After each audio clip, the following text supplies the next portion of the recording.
اس تحقیق میں افیم کے نشے کے عادی ان کیسز کو نوٹ کیا گیا جو بڑے شہروں کے انتہائی نگہداشت کے شعبوں تک پہنچے۔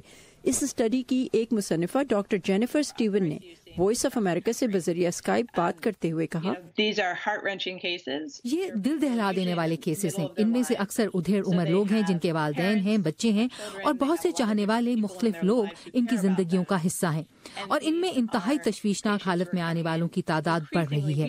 ہم یہ جاننا چاہتے تھے کہ کیا ایسا پورے ملک میں ہو رہا ہے؟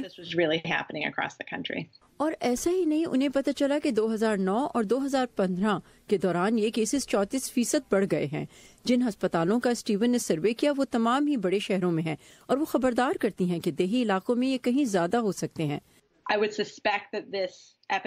ہم نے ملک بھر میں بڑے شہروں کے اسپتالوں سے سوالات پوچھے۔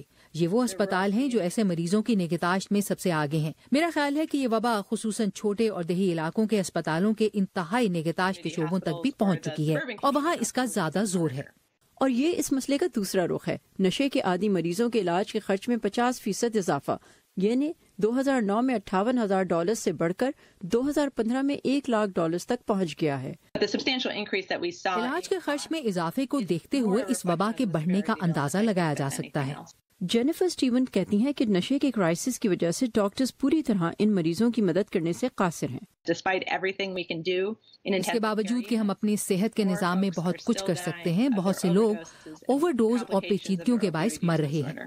جینیفر سٹیون اور ان کی ٹیم کا کہنا ہے کہ اس رپورٹ سے سامنے آنے والی دوسری حیرت انگیز بات یہ تھی کہ زیادہ تر کیسز محلوں میں استعمال ہونے والی افیم کے تھے، نہ کہ ادویات کے نشے کے۔